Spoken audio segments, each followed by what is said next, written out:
Imagine a world not just powered by AI, but deeply intrinsically intertwined with the decentralized, community-driven nature of crypto. Mm, What kind of innovation springs from that synergy? It's a vision that truly sparks the imagination, isn't it? it really does. Today, we are embarking on a deep dive into a really exciting new frontier, the convergence of artificial intelligence and blockchain technology. Yeah, it's a space that's just exploding right now. Absolutely. Our source material for this journey gives us a fascinating glimpse. First, we have a list of like 100 groundbreaking company ideas right at this intersection, offering a peek into some audacious projects. Right, the kind of ideas that make you think, wow, is that even possible? Exactly. And second, we have this captivating outline for a book titled The Protocol of Greatness, which chronicles the journey of 100 such startups, often called the Great 100. The protocol of great, even the title sounds significant. It does. So our mission today is to unpack these sources, to reveal how AI and crypto aren't just creating new companies, but fundamentally reshaping how businesses are built, funded, even governed. We'll explore the surprising facts, the aha moments, and, the profound implications of this emerging age of abundance that, as our sources tell us, was apparently prophesied in the scriptures thousands of years ago. Okay, that's quite a claim. Age of abundance. Right.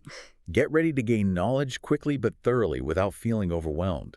What's fascinating here as we begin to unpack this is how these two powerful technologies, AI and crypto, are coming together in ways that are, frankly, mind-bending. Uh-huh. It's not just about cool tech. It's about a new way of building and believing, a fundamental reorientation of what a company can even be. That's a profound way to put it. And, if we connect this to the bigger picture, the sources suggest a fundamental shift from, traditional corporate structures to something far more distributed, transparent, and community-driven. Exactly. This raises a really important question.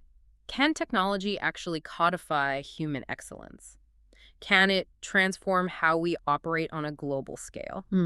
The protocol of greatness seems to suggest exactly that. It's like it acts as a philosophical underpinning for these ventures. It's about leveraging tech to build integrity, not just, efficiency.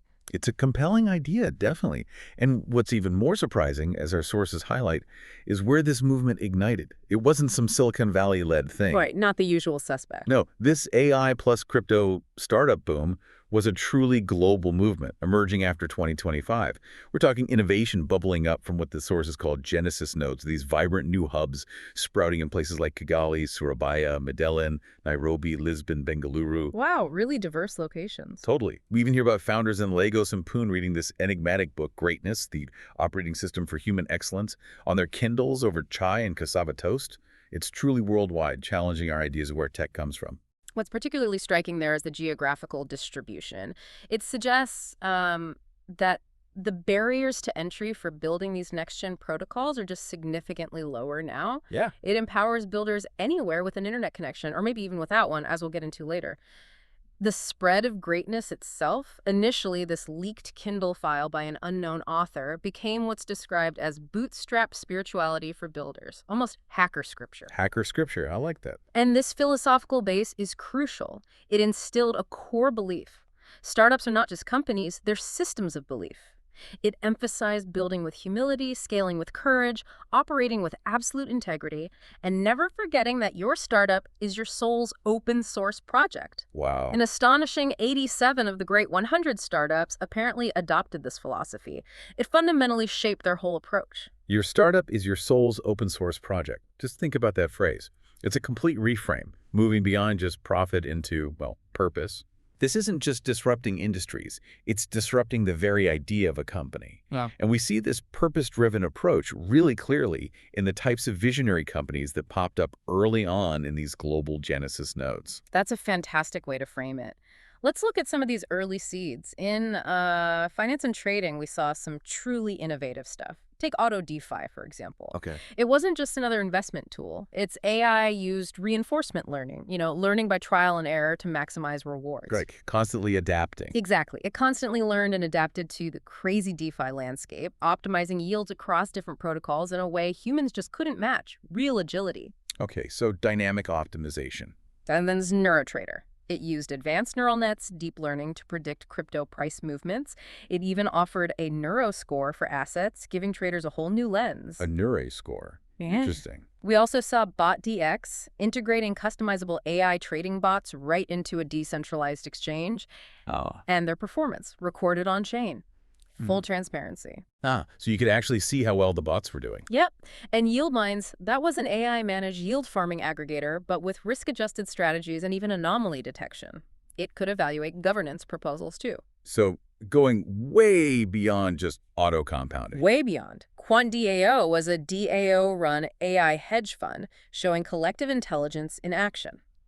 AlgoInsure offered AI plus blockchain insurance for DeFi failures with automated payouts. Super important for trust. Definitely needed in DeFi. And there are others, like AI Whale Watcher using LLMs to interpret big wallet moves, Flash Predict for spotting flash loan opportunities, Volguard for volatility forecasting, and Arbmatrix for cross-exchange arbitrage. A whole suite of AI-powered finance tools. But a prime example, really embodying the spirit, came from Bengaluru. ChainRemit, a crypto remittance platform for blue-collar workers in the Gulf. Okay, tell me about that one. Arjun, the founder, wasn't just chasing profit.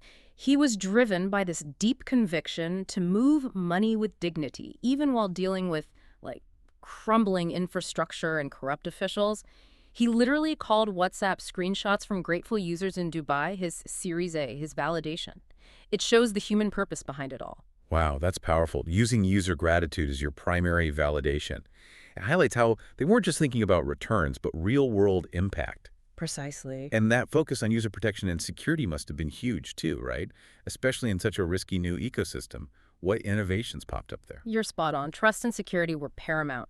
So in security and fraud detection, we saw incredible solutions. Chain Sentinel, for instance, use AI to detect fraud and, crucially, rug pulls in DeFi. Ah, yes, the dreaded rug pull. How'd it work? It monitored everything, social media sentiment, GitHub commits, smart contract behavior to create a real-time trust score for projects. Okay, like an early warning system. Exactly. Then there was SecureSign, offering AI identity verification for blockchain KYC/ML, the key thing. It was privacy-preserving and reusable across Web3 platforms. No more uploading your passport 50 times. Oh, that's a game changer. Totally. SmartScan AI became an essential AI audit layer for smart contracts. It used adversarial AI to simulate attacks and find vulnerabilities before they got exploited. Proactive security auditing. Nice. Yes, and Defense AI acted like a digital immune system for protocols autonomously pausing things or redirecting funds if an exploit was detected. An autonomous defense system. Wow. Other big ones included Anomalert for spotting weird transactions, NodeGuard for securing validator nodes, RepaScore for rating wallet and DApp reputations, BotKillChain for detecting malicious bots on chain, Zero Trust Chain for access management, and ChainFisher for scam links. A whole security arsenal. And the story of Zainab in Nairobi with Derisker protecting African users from rug pulls and crashes, she really embodied the greatness philosophy. She literally tattooed "build for real people, not just wallets" on her wrist. No way, a tattoo. That's commitment. Right. Deep personal commitment.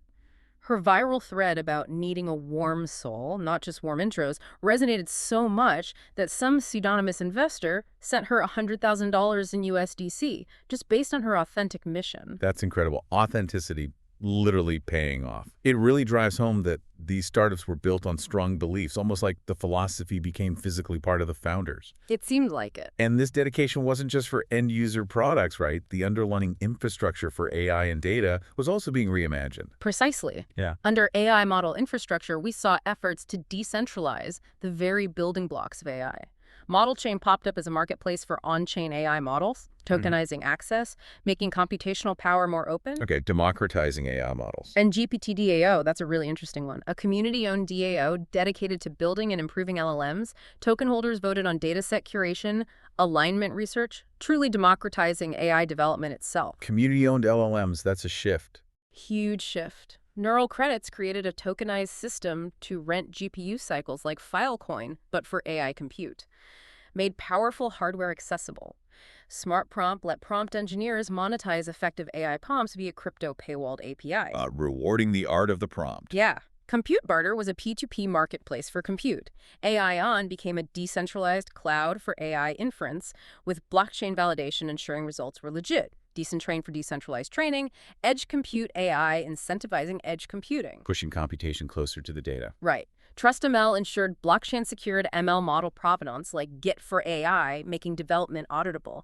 And open weights allowed licensing and monetizing open-source model weights via NFTs, new revenue streams for developers. So not just decentralizing apps, but the actual tools and data AI relies on, making it more accessible, more auditable, which leads us perfectly to data and labeling markets, the raw material for AI. Exactly. And this category really highlights the community-driven shift. Data DAO was an AI-focused DAO for collaboratively sourcing, cleaning, labeling, training data, rewarding contributors with tokens. Okay, collective data work. Then there's LabelCoin, a token economy specifically for human labeling of ML data. It literally transformed the gig economy for annotators, paying them in crypto. Empowering gig workers globally. Absolutely. VerifyNet used an AI-human hybrid approach for dataset authenticity. TruthChain was a decentralized fact-checking protocol using AI plus token voting for consensus. Building trust in information itself. Right. Data Audit Trail offered blockchain for transparency in how data was used for AI training.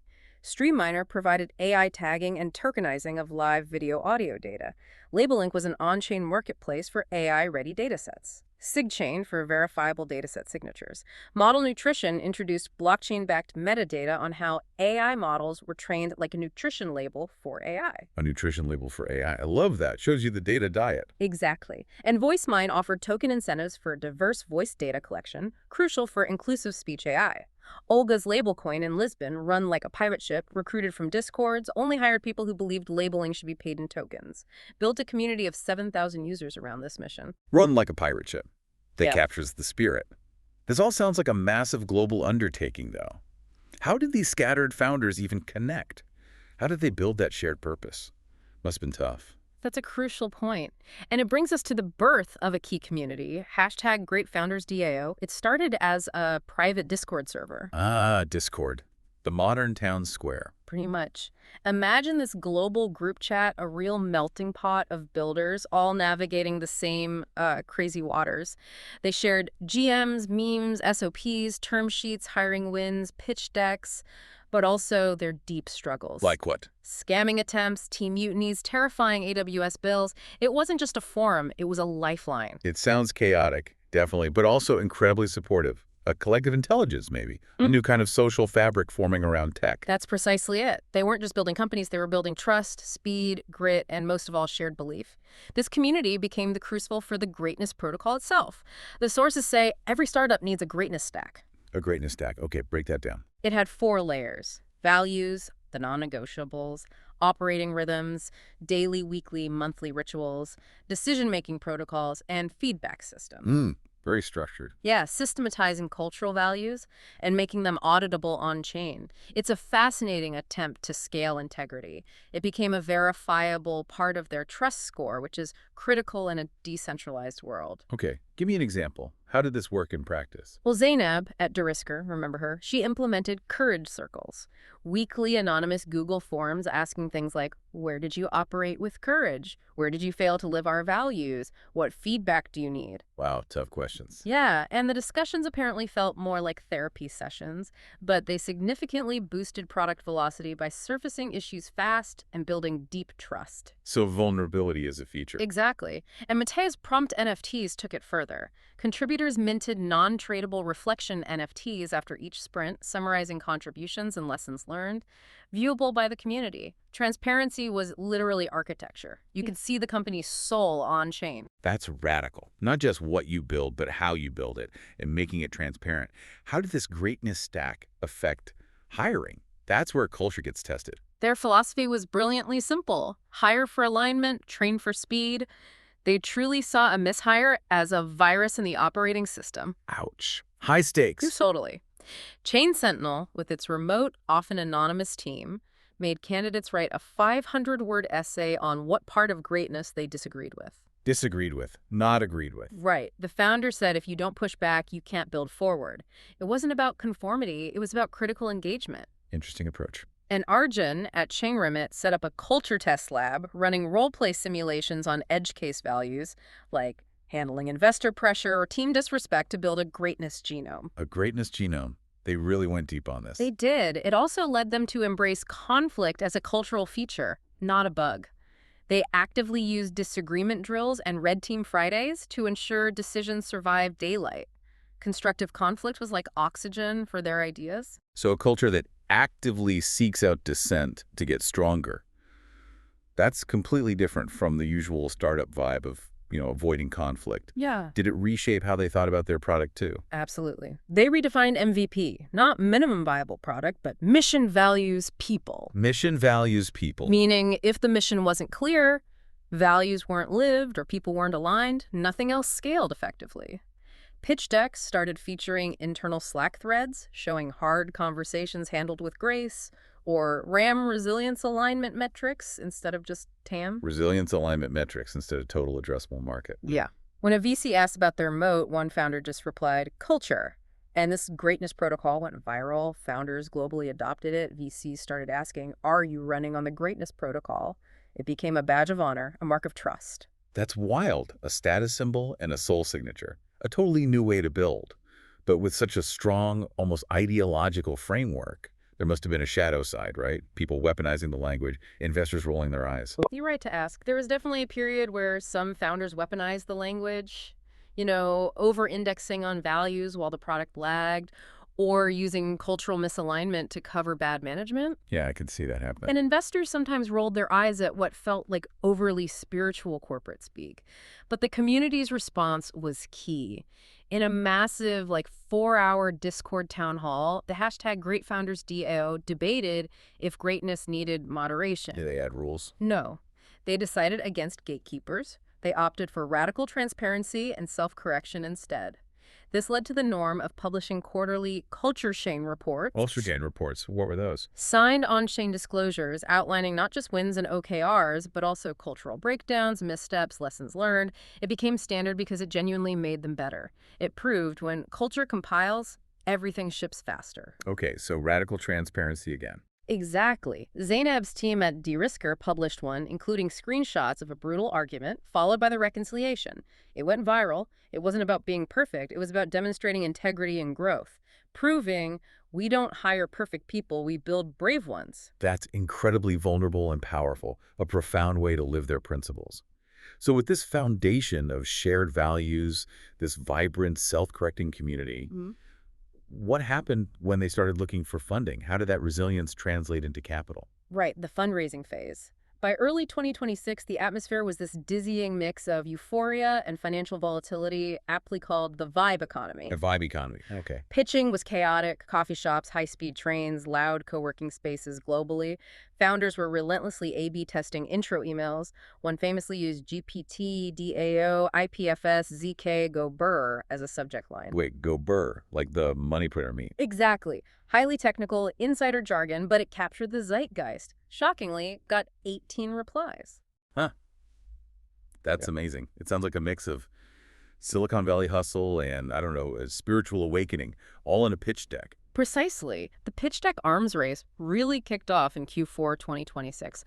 Arjun from ChainRemit, remember him? Yeah, with the remittance platform. His version 27.2 deck, with user journeys and animated charts, went viral and pushed everyone to up their game. This led to what the source calls Linguistic Series A cosplay. Linguistic cosplay. Explain that. Founders creatively reframed terms for investors. Community became a strategic early user retention layer. Token drops became sophisticated liquidity bootstrapping mechanisms. Dressing up the language. Got it. They had slide wars, debating deck structures, leaking decks, open sourcing them, sometimes leading to clones. But what's fascinating is the clear shift away from purely technical metrics. Yeah. Narrative and founder values became crucial. Right. You mentioned that earlier. It reveals that in a saturated market, trust and authentic mission became differentiators, almost a new form of capital. Sari's voice-to-wallet deck included a voice memo about her grandmother. Zainab's De-Risker Loom video walked through Nairobi traffic. Rawness resonated. As they put it, capital should serve courage, not the other way around. Capital should serve courage. That's a powerful statement. How did this new style impact VC interactions? Was it still the old guard, or did the vibe economy change things? The VC landscape definitely had its archetypes. The ghoster who'd vanish, the evangelist, genuinely asking what your startup meant to you, the spreadsheet oracle demanding 60-month projections, and the GigaChad VC, aggressive terms but lightning fast. The GigaChad VC classic. Zainab got burned by a VC pulling out last minute, but her viral thread, "You don't need warm intros, you need a warm soul and a cold pitch," not only helped her close the round on better terms, but empowered tons of other founders. So turning a negative into a positive for the whole community. Exactly, and a lot of the real action happened in DM diplomacy. Partnerships, deals, even personal connections, like Sari and Caleb's meet-cute in Lisbon. Lines blurred. So relationships and authenticity were key, even in high-stakes fundraising. But I bet first-time founders still made tons of mistakes, right? Especially in this new world. How did they learn? Oh, absolutely. First-time fundraising fumbles were common, accepting bad safes that screwed up future rounds, promising tokens too early. You name it. Been there.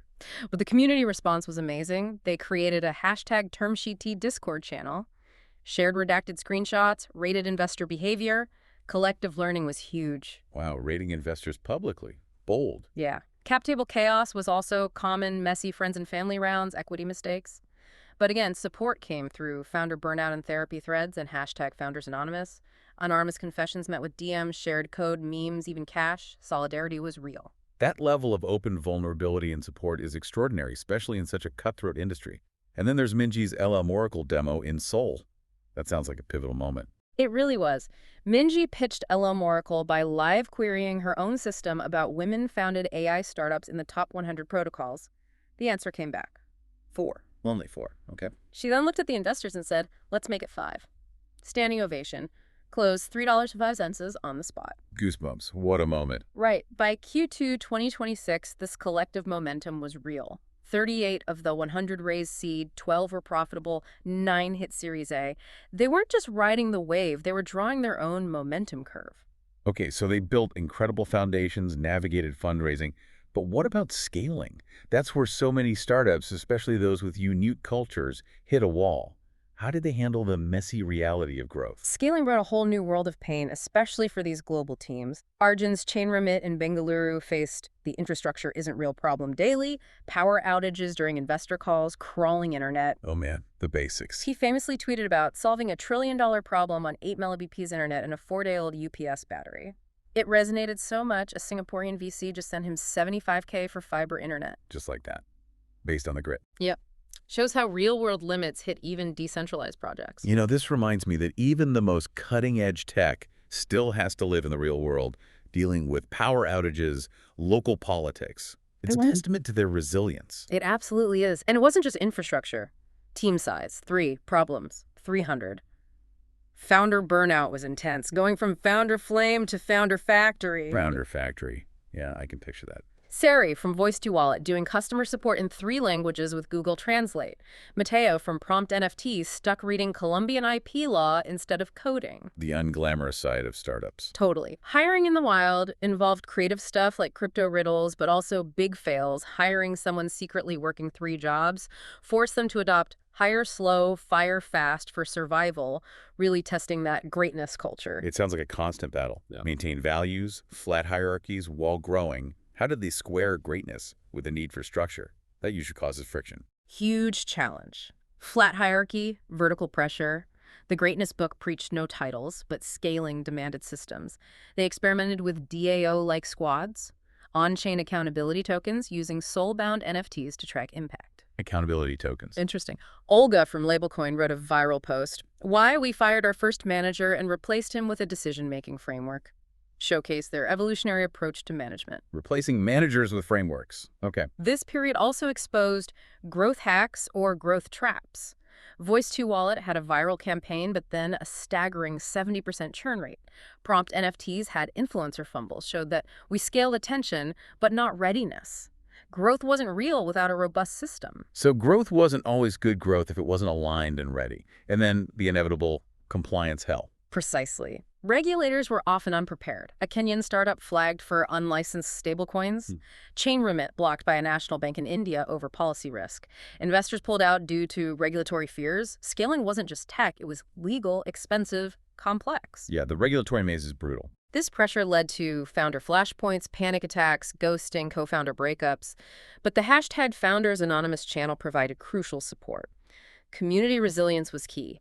This period forced them into systematizing soul, building internal systems for truth. Systematizing soul. How? Sari's culture AI bot. Zainab's values audit smart contract. Formalized culture chain reports. Tools like DioGrade and Burn Score made culture visible, auditable, on-chain. So they effectively built software for their culture, making values transparent, measurable. That's profound. Did this mean tough choices about partners or funding, especially if it clashed with their decentralized ethos? Absolutely. They learned when to say no fast. TrustML turned down $50 from a mega fund because it demanded centralized governance, clashed with their vision. Oh, wow. $50 million. Right. That takes guts. Right. Minji refused local server hosting for LM Oracle if it compromised data sovereignty. One founder tweeted the mantra, "Scale isn't growth, scale is pressure. Pressure to dilute your values or distill them, choose wisely," became a guiding principle. Dilute or distill. Powerful choice. Some startups merged, like Prompt Pilot plus Prompt Store became PromptOps, announcing sometimes 1 + 1 equals exponential collaborative growth. But there were also the first fires. 3 startups shut down product market fit, ran out of cash, internal politics. Oh, the harsh reality. But even failures were shared openly in hashtag #GreatFoundersDAO. Founders posted, "This wasn't failure, this was a lesson at scale," and greatness doesn't promise you a unicorn. It promises you the courage to try. That's a powerful narrative of resilience and collective learning, even through failure. So as they navigated this, how did their relationship with tokens, talent, and territory evolve? Sounds like the Wild West was just getting wilder. You're right, the journey deepened significantly. By early 2027, focus shifted hard to tokenomics or token drunk. Massive demand. Users asking, where's the airdrop investors, emission schedule, governments, securities, founders themselves, products or Ponzi pyramids with prettier fonts. Yeah, the token question looms large. Zainab's Derisker notably refused to launch a token yet. Stated powerfully, trust isn't airdropped, it's earned. Good point. Others like Voice2Wallet, Voicey, PromptOps, PromTop, LabelCoin, Label, did launch, with mixed results. Arjun's Chain Remit white paper, token as a public utility, included a slide. If your token doesn't help your grandma, it's a lie. Emphasized utility over speculation. So what does this all mean for you, the listener, as a potential user or builder? It means understanding the token isn't just currency. It's a statement of utility, part of the mission, a new way to align incentives. Exactly. This led to the new cap table, founders managing equity, tokens, and a community ownership map. Complex balancing act, sometimes used DeFi escrow for VC tokens, reinforce that decentralization isn't a slogan, it's a smart contract. Right, the execution matters. What about talent? Talent. Everywhere and nowhere. Global hunt on Discord, finding smart contract wizards in remote villages. Pull requests, not resumes, were the currency. They built on-chain contributor histories, reputation tokens. A verifiable track record. But also hiring fails. A Solidity ninja, who was just a ChatGPT wrapper, hallucinating AI researchers. New challenges in decentralized hiring. Huh? A ChatGPT wrapper ninja. Classic. And there was a talent war. Over a designer named Tariq, a Figma god, he ghosted one DAO for another, claiming, "You don't own me, I'm a protocol native artist." Led to debates, public forking of his Figma history, showed decentralized hiring means decentralized betrayal can happen. That's fascinating. A protocol native artist highlights the tension between open source and traditional employment, raises questions about ownership in a decentralized workforce. It truly does. This also reinforced that territories IRL and in the cloud mattered. Bengaluru's outages, Nairobi's laws, SF's costs, forced creative solutions. Like what? TrustML opened a Lisbon office. PromptOps held a hackathon in Begalisi. Derisker bought a server farm in rural Kenya for data sovereignty. Founders said sovereignty is now a UI problem. Freedom to operate became critical. Sovereignty is a UI problem. Interesting frame. Meanwhile, they launched virtual HQs in metaverses like Spatial, Voxels. Zainab's Derisker community met in an AI forest. Olga's LabelCoin team had stand-ups in a floating DAO castle. Post-verbal onboarding, seamless collaboration across digital space. So physical and digital presence intertwined. But the real world kept intruding, right? Governments fighting back. Oh, yeah. Culture fractures emerged with global scaling sync versus async language issues. The Greatness book itself started fracturing, rewritten with Buddhist metaphors, Yoruba proverbs. Sari noted, the Greatness protocol forks, and that's okay. Organic evolution. The protocol itself forking. Makes sense. And the state fights back. India's digital tax on foreign tokenized services, Nigeria summoning founders, Germany's warnings. So even in this decentralized future, governments are still trying to exert control, like digital whack-a-mole with real stakes. Perfect analogy. Founders responded with DAO-funded lobbying, even forming stateless DAO to route around KYC. Regulators stalled, builders built around them. A continuous push-pull for sovereignty.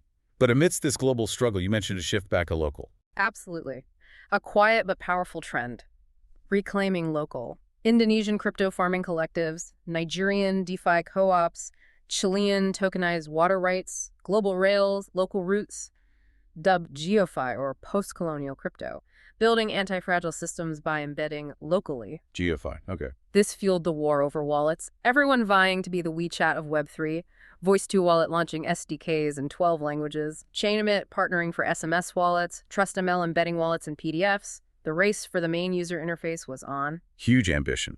Become the portal for Web3. And it seems this push for decentralization plus greatness inevitably led many to become DAOs. It did. By late 2027, the DAO awakening more than half morphed into DAOs, not because it was trendy, but inevitable. Romtop's gone public as a DAO, onboarding 3,000 contributors, nearly broke them with vote brigading and proposal spam. DAO growing pains. Big time! But it also brought lightning-fast bug fixes, localized models, showed DAOification wasn't an exit, but an opening to massive collaboration. A pivotal moment was the fork that broke the silence. A DAO banned memes. Banned memes. Sacrilege. Right. Led to a fork. The original founder even joined the fork anonymously, and the fork's DAO outperformed the original, leading to the cry, "Forks heal." Forks heal. That's powerful. Not just code branching, but communities adapting, evolving through disagreement, finding new paths. Exactly. Speaks to the resilience, the self-correcting nature. New tooling, the revolution emerged. Coordinate for rewards, Charmverse for governance, UX, Govern GPT and LLM train on 5,000 DAO proposals to auto-draft better ones. Govern GPT, automating governance itself. Some DAOs practice governing with vibes, operating like a jazz band, using consent cards instead of strict voting. The ethics of exit became huge. If this belongs to the community, can the founder ever sell? One founder said, "I didn't exit, I evolved." Became a crypto bumper sticker. I didn't exit, I evolved. Catchy. Sounds like DAO drama was as real as any boardroom drama, maybe more so, revealing the raw humanity. More so, perhaps. DAO drama, DAO dharma. Founders marrying after debates, rage quits, conflict mediation using GPT roleplay bots, led to a governance renaissance where non-crypto orgs adopted quadratic funding, DAO-like networks, legal gravity followed, Wyoming, Estonia, Kenya piloting DAO LLCs, DAO land titles, founders getting digital passports via governance saying, "Governance is my homeland." Wow.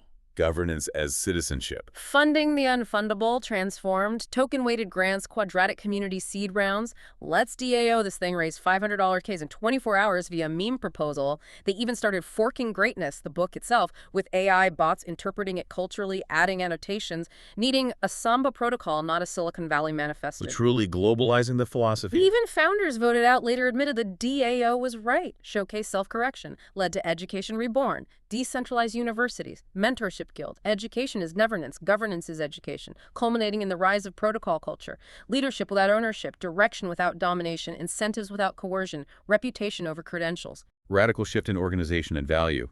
And the final awakening, a DAO dissolving but spawning 5 new ones, illustrates continuous evolution, not an endpoint. Truly shows sometimes awakening means ending. Purpose endures, form evolves. This deepening protocol extends to how they interacted with the world, particularly in the syndicate games. Ah, the syndicates, the hidden layer. Exactly. Not just capital, but reputation, access, token swap networks, founder undergrounds, powerful combo. Angels of the New World, like LagTech Legends, Nigeria, Manila Beta, Philippines, Code and Coffee, Berlin, were crucial. They were each other's seed rounds, bypassing traditional VCs. Building trust from the ground up. So what does this mean for you, the listener, as a builder or investor? It means relationships and community, even in hyper-technical crypto and AI, are just as crucial as the tech, maybe more so. That's right. This led to TrustML closing a $3 more meme round from Goblin Angels, who voted via meme. Mantra, no pitch, just meme. Voted via meme. New syndicate stack tools emerged. Ghost Angels, pseudonymous whales acted as guardians. There were signal wars, faking forked roadmaps to force transparency. Traditional multiverse capital VCs created stealth syndicates to get in. The syndicate showdown saw climate versus AI syndicates clash, then co-invest. Showed, if Web 2 was competition, Web 3 is improv. Yes, and. Collaborative building. Yes, and love that improv principle applied here. Syndicates became story engines, investing in startups that shipped lore, offering GPT narrative generators, pushing founders to pitch fables, recognizing narrative capital. That's where the line between product and public perception truly dissolves. Suggests that building a compelling narrative and engaged community is as vital as the tech itself. It absolutely is. Seen vividly in media, memes, and the protocol of public perception. The sources say perception was a protocol and everyone was playing. Branding became meme first. GPT slogans, mid-journey images, the brand was the product. Brand is product. Oh. Hypecraft, an internal tool synced across platforms for sentiment analysis, buzz detection, FOMO scans. Google Analytics for cultural velocity. Cultural velocity. Nice term. The rise of the meme lords meant non-tech co-founders who were ex-meme page admins, or LLMs trained on viral memes as virtual co-founders. Going viral to stay alive was real. Zainab's exhaustion video got 9M views, led to angel funding. A meme literally saved a company by rallying contributors. A meme saving a company. Wow. Media DAOs like Signal Noise in Tokyo emerged, verifying claims, ranking roadmaps, became kingmakers, spurred an anti-hype movement like D-Hype Digest, tracking vaporware, rug pulls, publishing a founder FUD index. Keeping the hype in check. Needed. Journalism goes Web 3. Journalists embedding in DAOs, writing on-chain memoirs, minting NFTs from interviews, understanding capital buys you time, media buys you meaning. Media buys you meaning. Deep. What about narrative fit and cancellations? Right. Founders canceled for old memes or for not having memes. Deepfakes led to praise, condemnation, forgiveness. Narrative fit became crucial. AI influencers like VibeMonk.eth, Capital Kitty GPT-generated personas doubled user bases. Startups hired culture squads.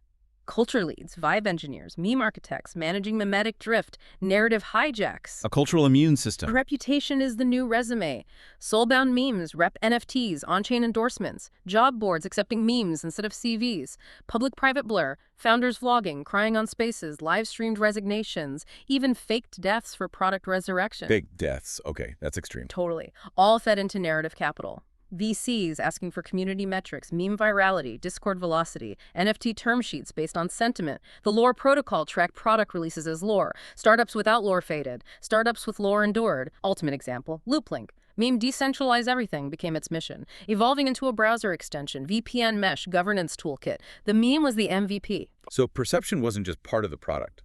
Often, it was the product. You know, this reminds me, even cutting-edge tech lives in the real world, dealing with outages, politics, testament to their resilience. Brings us perfectly to red tape, green codes, the local battles that built global giants. Even decentralized, they were local. Aishwarya's AI farming startup in Indore, India, faced grid failures, signature issues, yet built one of India's most resilient agro-AI networks using local knowledge, off-grid solutions. Building resilience from necessity. Kwame's compute protocol in Lagos, Nigeria, built ghost infra-resilient off-grid networks to counter government crypto shutdowns, ISP throttling. Won a UN award his own country didn't know about. Dosed infrastructure. Amazing ingenuity. Bengaluru's Gridlock DAO.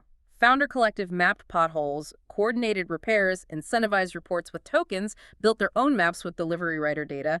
Government licensed their data. Bottom-up civic innovation. That's incredible. Solving real city problems. In Buenos Aires, Maria's payroll system on stablecoins hacked inflation. Rebuilt on CeeLo after bans. Trained locals. 40% of the city's gig economy took partial pay in stablecoins. Jay's LLM translator in Kathmandu faced national security risk claims over 128 dialects, but became base layer for ChatGPT 6.0's The Poly. Linduway in Johannesburg fought zoning laws for her solar node network, using rooftop NFTs, zoning DAOs, helping churches earn passive income. City copied her DAO charter. Local solutions scaling globally. Jason in Toronto built PermiBot to automate permits. It got more traction than his original company. Amelia in São Paulo fought cartels with a P2P delivery DAO in a favela using AR glasses. Local cops joined the network. Founders learned local means politics, bribing with sweet words or stealth tokens, explaining blockchain with Legos. Battling red tape wasn't a bug. It forged anti-fragile systems that outperformed shiny VC darlings, taught them resilience hype couldn't shake, Local solutions became global standards, led to a city stack index ranking cities on friction, uptime, DAO hostility. Lviv was a surprise winner, London one of the worst. Founders created a founder's field manual for surviving currency collapse regulations. Amazing. Local struggles forged global advantage, true anti-fragility, and eventually this all culminated in IPO protocols. From hype to harvest, a radical reimagining of going public. That's right, unprecedented journey. Meme to IPO writing DAO forks Discord drama. 6 startups in the final stretch. Chainlex went first. Incorporated in Zug, filed with a revolutionary DAO C Corp swarm. SEC admitted no precedent, but let it through. A DAO C Corp swarm. Okay. The Chainlex S1 filing went viral. Written in Markdown, memes, code snippets, live governance stats via IPFS roadshow, a live stream town hall. Investors. Are you guys for real? Bet they were. Many traditional VCs passed early, cap table on IPO day, 60% token holders, 20% DAOs, 10% founders, 10% retroactive funding syndicates. One VC conceded, we lost the deal, but we gained a template. Wow, totally different structure. IPO, underwritten not by banks, but 9 DAO syndicates, 22 on-chain launchpads, 3 nation-state wealth DAOs. NYSE refused to list without traditional disclosures. Team launched a mirrored wrapper on a DEX, hacked Times Square with a drone swarm and QR codes linking to it, forced NYSE to list them on an experimental innovations tier. Wall Street hated it, retail loved it. Hacking Times Square for your IPO, bold. IPO Day ritual, not a bell, a fork of their core protocol. 92% voted to livestream a decentralized orchestral remix projected globally as the fork went live. Chainlex became truly global that day. That is truly wild. And LoopLink, the meme-turned mission, crashed the party too. Absolutely. LoopLink ran a parody IPO campaign with IPO NFTs, then actually IPO'd after a joke proposal passed. Outpaced NASDAQ companies early on, filed in Cayman Islands, listed on a DAO to public gateway, no banks, no suits, underwritten by proof of build audits, cultural momentum indices, mimetic underwriting, investors sent emojis as commitment. It was absurd. It was art. It worked. Mimetic underwriting. Yeah. Incredible. How did the market react? Old guard analysts struggled, needed new metrics beyond ARR churn, like governance liability, participation capital, value and community engagement. Founder narratives as asset class emerged, rating founders by story arcs, resilience. Resilience became the alpha, governance became media. Chainlink's board meetings live-streamed, translated, memed. Legislative influencers became cultural icons.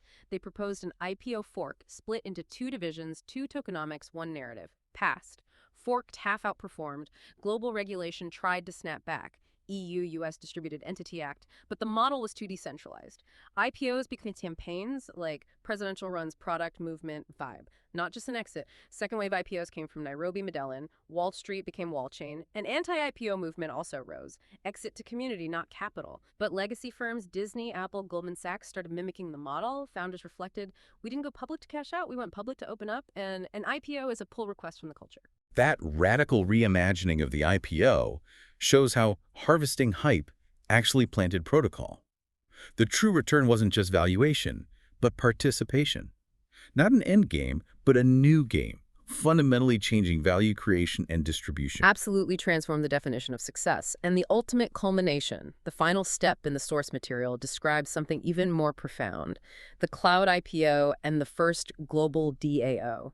This is truly mind-blowing. Suggests futures where entire civilizations could build on these principles, the line between company and collective consciousness blurring completely. Indeed. The cloud IPO didn't start as a company. Started as a DAO, Protocol Zero, built from the collective DNA of the other 99. Mission: build a sovereign, borderless, ever-evolving OS for humanity. An OS for humanity, wow. Seeding involved code, culture, governance modules, treasury slices from the 99. Cloud shards represented influence, not ownership.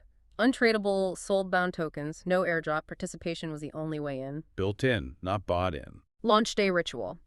24-hour global decentralized ceremony, city-specific rituals. QR origami in Tokyo, dancers in Nairobi, street artists in Buenos Aires, holograms in Seoul. Cloud went live when 1 million signed a Genesis commit with wallets and code. Global, self-assembling entity. 1 million people bootstrapping a global OS. Cloud constitution, not law, but lore. A poem. We are not users, we are stewards, we do not scale, we resonate, we do not exit, we evolve. Governance from emergent protocols, liquid democracies, quadratic attention markets, proof of respect systems. Funding spiral replaced rounds. Spirals for infrastructure, education, healing. Pledges of code, ideas, rituals, local pilots. Funded by retroactive reward pools, AI-curated grants, micro-patron networks. Cloud nodes run from converted cafes in Accra, floating barges in Jakarta, digital monasteries in Lisbon. Nodes resonated, created local lore, became the first global DAO, recognized by UN, 12 governments, 2 religious groups, literally forking reality. A forking reality. Despite conflict in forks, Protocol 1 for local, Flux for art, Guard for defense, each fork retained lore, fed back into the cloud, enriched the whole. First GLAD election. No candidates, just protocol pulses, ideas voted on. Winning pulse, healing at scale, became operating rhythm. Global themes, care credits, slow tech audits, inner world DAOs. The world paused, to breathe, to build. To remember. Healing at scale is a global operating principle. That's Yeah. profound. By 2035, 12 cities adopted cloud nodes as informal governance layers. Trusted, sacred spaces, media in the cloud. Not news, but narrative. Memes as signals, stories as votes. Journalism is now a governance layer, collectively curated truth. Cloud IPO, not an offering, an invitation. Minted cloud soul, non-transferable proof of participation. Didn't buy in, built in, raised questions. What comes after GDP? Challenged traditional economics. Led to an interplanetary fork cloud node simulation on SpaceX servers, Cloud Beyond, first fork outside Earth. What's fascinating is the complete reframe of ownership, value. Scarcity to abundance, individual profit to collective flourishing.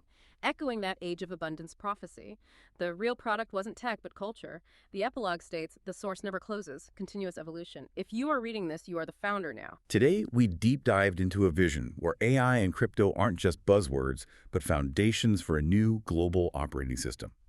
We saw how greatness of philosophy guided 100 startups from ideas to global forces, redefining fundraising, culture, perception, even IPOs. We explored how builders navigated huge challenges, power outages in Bengaluru, regulatory crackdowns in Lagos, and how local struggles forged global resilience. The journey teaches us innovation isn't just code, it's courage, community, evolving purpose, building trust in a trustless world, finding meaning unexpectedly. It's a profound shift, yeah. How tech plus shared human values can create something more enduring than just a company, moving towards a truly decentralized, self-organizing future. So as you reflect on this deep dive, consider this. If the future of global impact is truly forked, funded, and forever on-chain, what piece of your own source code are you ready to open up and contribute to this evolving protocol of greatness? What stands out to you about how these companies were built?